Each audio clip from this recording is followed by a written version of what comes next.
Hi mga langga, so for today's video, mag-unbox tayo ng mga pinamili ni Aiki from his prize money. Now, if you remember one of my past uploads na i-share ko doon na yun nga, nakatanggap si Aiki ng 2,000 pesos for winning second place during the Division Festival of Talents Pintahusay 2023. That was truly unexpected kasi we never thought na yun nga, may cash prize yung sa default Pintahusay. Well, except dun sa first place. Kaya sobrang ramdam ko yung excitement niya nung binalita niyang yun nga, pupunta daw sila ng City Hall para mag-claim ng cash prize. At nung tinanong ko siya kung anong balak niya dun sa money, bibili daw siyang shoes. Kasi the last time I bought him shoes is when he was still in grade 10. Nung sumali siyang Mr. Palakasan. Well, except dun sa black shoes, hindi ko siya nabilhan this school year ng shoes. So ayun, he really needs a new shoes and I agree with that. So the plan was to go to the mall and buy him new shoes from World Balance kasi usually dun talaga kami namimili ng shoes kasi aside sa mura na is matibay din naman, naglalast talaga siya. Kaso ang sabi ko, kapag pumunta kaming mall is talagang shoes lang yung mabibili niya sa 2,000 pesos niya, talagang no more, no less. Baka nga kulangin pa yung 2,000 pesos. Kaya ang sabi ko, sa Shopee na lang kami mamili ng shoes. Kasi nga, mas madami yung option. Sa World Balance pa din naman. Actually, etong 1UP is actually a sub-brand for World Balance. At doon kami namili sa official store nila sa Shopee para kahit papano, sure naman na legit saka matibay. And so we got this for 999 pesos. Bali, free na yung shipping at sobrang ganda niya sa personal. Ngayon, dahil nakatipid kami sa shoes, ang sabi ko is ibilin niya yung natitirang 1,000 ng mga damit kasi syempre nagbibinata na, kailangan ng pamporma, ganun. Ako actually ang namili ng mga damit na to and since most of their clothes are in black, I don't know why, mahilig sila sa black, may white pero konti lang, mas madami yung black. So this time, ang sabi ko, I would choose earth colors, parang neutral lang, ganun. Aesthetic lang ang atake, ganun. And in fairness naman dito sa mga napili namin, ang gaganda nila sa personal, lalo na itong polo. Ang ganda ng tela, para siyang mamahalin. Talagang hindi mo mahahalatang tag 200 pesos lang. Bali, nakabili kami ng dalawang pantaas, tas dalawang pambaba, tas nagre-range lang siya from almost 200 to 200 plus each. So, bali, pinag-cash lang talaga namin yung 1,000 pesos. Parang nakapag-abuno lang ako ng mga 60 plus, ganun. So, etong unang pair, medyo hindi ko siya bet. I mean, hindi siya bagay i-pair up together kasi sobrang magkapareho yung shade nila. So, parang nagiging monochromatic na. Parang ang boring tingnan, ganun. So, yung pants, mas bumagay siya dito sa pangalawang polo. This looks better in personal actually. Parang kailangan na lang plansya and it's good to go na. Bali, eto yung polo na sinasabi ko kanina. Ang ganda ng tela sa personal. Mukha siyang mamahalin in fairness. And so yes, mas bet ko ito kaysa dun sa unang pair. And so the same polo, bumagay din siya sa shorts. Actually, eto yata yung pinaka-bet ko na pair. I mean, yung shorts, bumagay siya sa shoes. Like everything, nag-complement. Everything complements. Naging complement. What?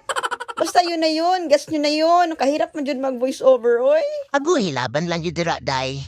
And eto na yung huling pairing and surprisingly, bumagay din siya kahit na halos magka-shade lang siya. At first, I thought na same with the pants na hindi bagay, ganun, kasi nga halos magkakulay lang talaga sila. But surprisingly is, it worked out. Yeah, it looks good actually in person. So, yeah. So, ayun at satisfied naman kami sa mga napamili namin. Ang saya nga kasi parang ang daming nabili nung 2,000 ni Aiki. And the fact na yung perang pinambili niya dito is galing dun sa perang na panalunan niya makes it even more special. So, yeah. I guess that's all for today and thank you so much for watching our video. Please do us a favor and hit like, share, and follow. And of course, kita-kits sa mga vlog. Bye-bye!